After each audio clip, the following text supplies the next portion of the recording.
How Paul O'Grady's Lily became a gamechanging trailblazer. Paul O'Grady was a TV legend, with his unexpected but peaceful death breaking hearts of celeb pals and fans alike all over the UK. Starting his career as the larger-than-life Lily Savage, O'Grady spent the first decades of his career best known as his drag queen alter ego. But in doing so, O'Grady paved the way for LGBT representation on screen and became a trailblazer at a time when the community needed it most. From first conception to Lily being killed off in the early 2000s, here's what you need to know about the life of the iconic character. Her grand debut, Lily Savage made her debut into the world in 1978 at the Black Cap in Camden. At the time, O'Grady worked for the council, and wanted to create someone more cartoon than human. Lily, a foul-mouthed chain smoker, was based loosely on O'Grady's female family members. Savage was his mother's maiden name. She would perform as part of troupes including the Playgirls, before going solo in the 80s. A London landmark, Savage became a resident drag queen at the Royal Vauxhall Tavern in 1985, a particularly difficult time for the LGBT community as HIV/AIDS began to viciously spread.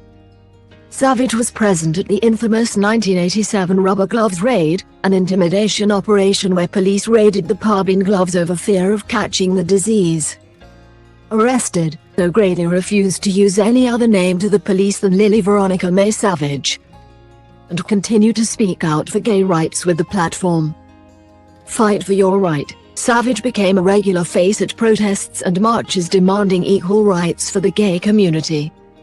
Among these was a 1988 march against Section 28, Tory-imposed legislation law banning education or promotion of homosexuality. Losing friends to the HIV/AIDS pandemic, Savage also became a regular fundraiser. Edinburgh success. TV came calling in 1991 when Savage was nominated for a Perrier Award at the Edinburgh Fringe Festival.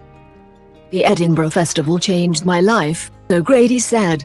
"The experience opened doors for me that would otherwise have been firmly closed."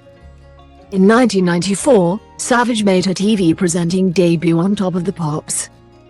Getting bigger, Savage's major breakthrough into 90s pop culture came in 1995, when the character replaced the popular Paula Yates on outlandish morning show The Big Breakfast on Channel 4. Stirring up trouble by ignoring PR requests and digging for personal questions, Savage became beloved, and remained on the show for a year.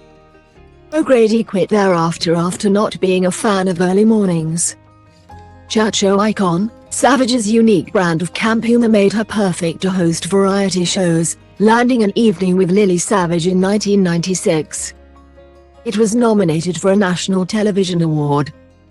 The Lily Savage Show, a BBC variety chat show, launched in 1998 and attracted a swathe of celebrity guests. But the scripted format stunted Savage's outlandish and natural persona. It was axed after a 6-week run. Blankety blank. In 1997, Savage became a Gamma Show host, taking over Blankety blank for a revival. Savage remained with the show when it moved from BBC One to ITV, before the series was eventually cancelled in 2002. By this point, O'Grady had started making radio appearances and TV roles as both himself and as Savage. Lily Live. In 2000, Savage was given her own live show for ITV. It ran for 2 seasons, where she was joined by celebrity guests and performed songs to open and close the show. Gail Tuesday, a ditzy blonde character played by Brenda Gilhooly, was her sidekick. She also landed major ad deals for Ford Escort, Pretty Polly Tights, The Drink Oasis, and Bingo Promos. Lily's Last Dance. Savage made one of her last major appearances for Comic Aid in 2005, a stand-up comedy special to raise money for the Asian Tsunami Appeal. Dressed in her best furs and leopard print, Savage states it was her coming out of retirement from a year prior. Long live Lily Savage. O'Grady officially retired Savage in 2005, going on to an illustrious career all his own. He's since referred to the moment as killing her off. Speaking to The Sun in 2021, O'Grady said, "People say to me, would you do Lily again, and I say, Good God no, I wouldn't last 5 minutes. It's just the things that she comes out with. It's a different time now. They probably wouldn't like the inference that she was a lady of the night. She'd have to say she was a sex worker or just worked in hospitality. Double quote.